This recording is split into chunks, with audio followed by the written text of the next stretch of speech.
Okay, hi there, Dr. Matthew J. Trom here. As I'm apt to do in the online section, I get excited about stuff and I run out of time. So we were right here in the lecture when I ran out of time. So I just wanted to spend a moment or two to talk about where divergent thinking fits into the overall design process, just because for those of you that missed lecture today for whatever reason, you sort of get my philosophy on this one point. So for now, we're gonna skip step number 3, which is to identify subsystems. I've got some content on that which we'll encounter later on in the course, but concept generation, point number 4, at least to me, is like the most important thing that you guys do in the entirety of EML4501.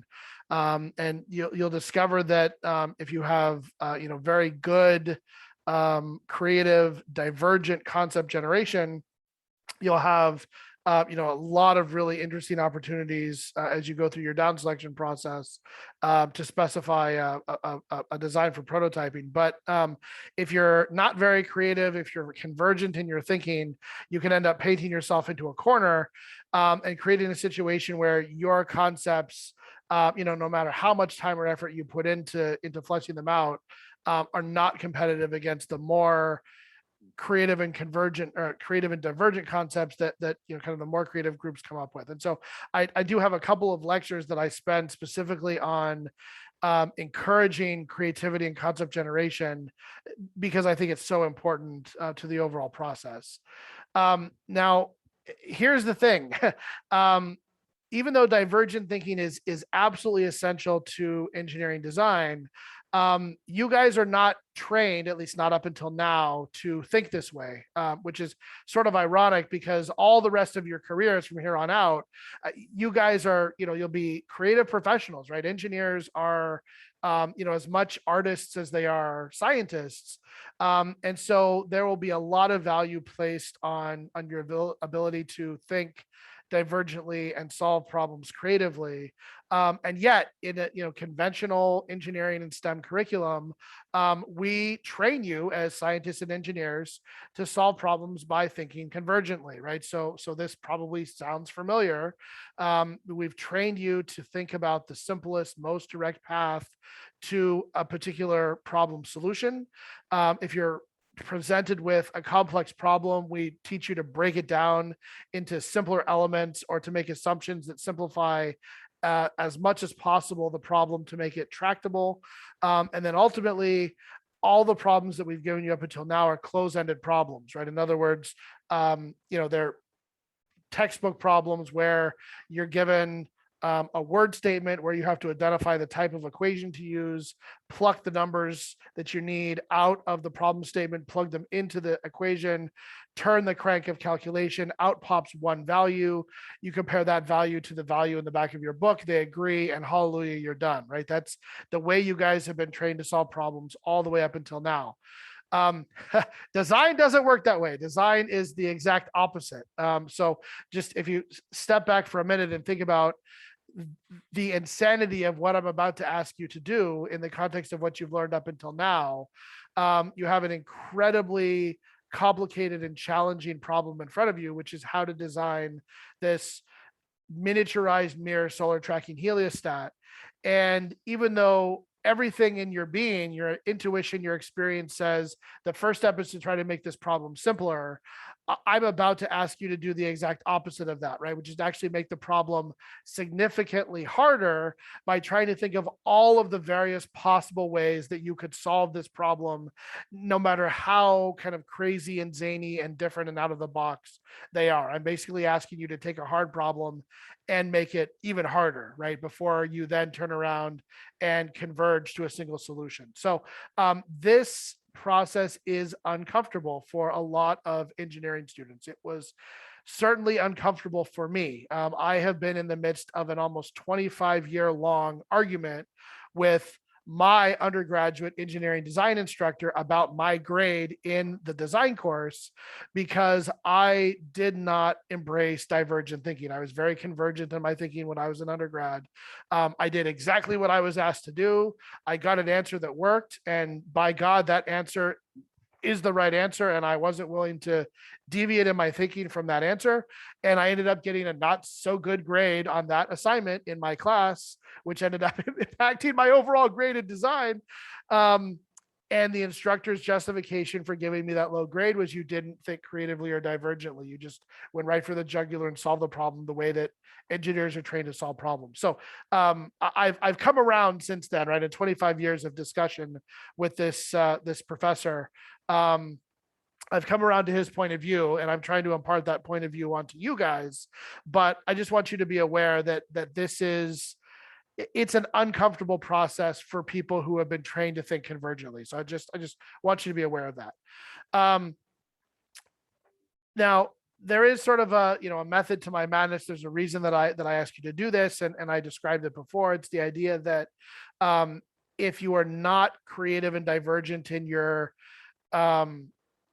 generation of concepts at this early stage in the design process, you'll end up painting yourself into a corner that you really can't get out of as you compete against other groups that have been more creative in their concept generation processes. And the reason for this is because at the moment, we don't know enough about the problem to see what the entire design space looks like, right? And so we are intentionally going to be divergent in our thinking and to make the problem more complex to try as best we can to expose the entire solution space, realizing and trusting that at the moment, the best solution might not be available to us. It might be hidden somewhere behind an obstruction in the overall design space that we don't as of yet see because we haven't thought yet enough about the problem. So the reason that we force you, and force really is the right word, force you into divergent thinking for this step 4 concept generation of the overall design process is to try to help you explore the entire design space and set you up for success later on, because you have a whole host of really creative ideas to down select from rather than ideas that are very similar and not very creative. So I just want to throw that out there. The other thing that we didn't have time to talk about at the end of class today, at least in the online section, is Guilford's alternative uses test for divergent thinking. And this is a very simple test that you can do on your own to evaluate your level of divergent thinking and ultimately creativity. And here is the activity. And in the online or in the in-person sections, we actually did this in class today. So time yourself for 3 minutes, work individually, and with just a pen and a paper, generate a list of as many possible uses as you could think of for a common object. The object that we used in class today was a paperclip, but since I've already told you about paperclips, use something else, right? Come up with some other thing, a sticky pad, a eraser, who knows? So some of the business cards, some other thing. After 3 minutes, count up the number of uses that you generate, that you write down for your simple object. And for our purposes, that number is your Guilford number. It turns out that the Guilford number is actually, the Guilford number fluency, which is the total number of ideas generated, is one of 4 scoring mechanisms that's used for the full-blown Guilford alternative uses test when it's administered, for example, by a psychologist. But the one of these 4 elements that has the strongest correlation to creativity is fluency, which is just the sheer number of ideas generated, right? So in the context of what we're able to do with the resources and time we have, we'll use fluency as a stand-in for an overall Guilford number. However, when you do the full Guilford test, there are 4. Fluency is the number of ideas generated. Flexibility is the number of different idea categories generated, right? So if we're talking about a paperclip, clipping a bunch of papers together, clipping a stack of envelopes together, clipping, a bag of potato chips closed, those are all very similar idea categories. If you were to like open up a paperclip and use it to scratch your back, or if you were to combine a paperclip with a rubber band and use it as a slingshot, as a weapon, those represent different idea categories than the category of just using a paperclip to clip things together. So that would give you, or a lot of answers in different idea categories would give you a high flexibility number.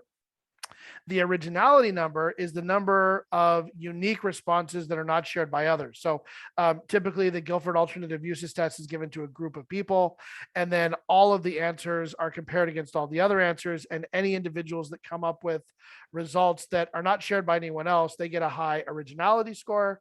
And then the final one is elaboration. This one is scored subjectively, and this is the level of detail used to describe the ideas, right? So how much you write about each idea, the more elaboration, typically the more creative that person is.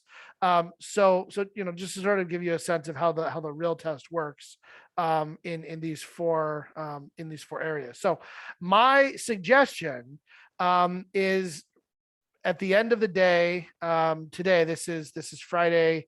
Right now it's 5:30, so the RERs are due in about 4.5 hours. We will release to you guys your group members.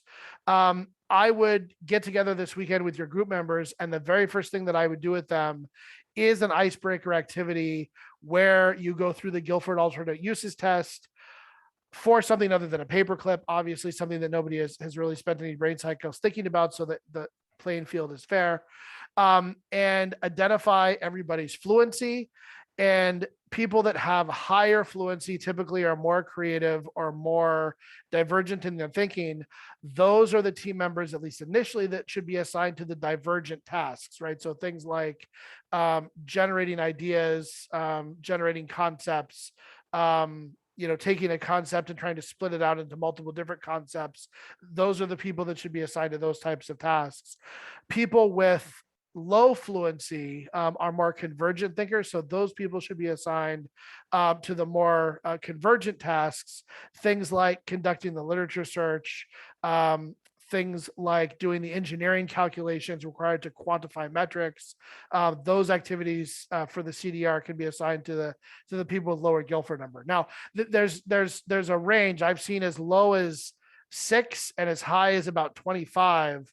Sort of as standard values. There was one student one time who got a 53, but he was sort of exceptional in his creativity. Not a typical engineer, but very, very sort of creative entrepreneurial guy who ended up with a 53. But somewhere between like 6 and 25.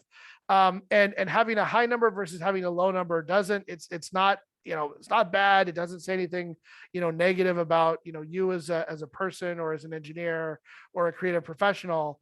It just says that your strengths, if you have a lower number, are more convergent in terms of thinking versus those with higher numbers are more divergent in terms of thinking.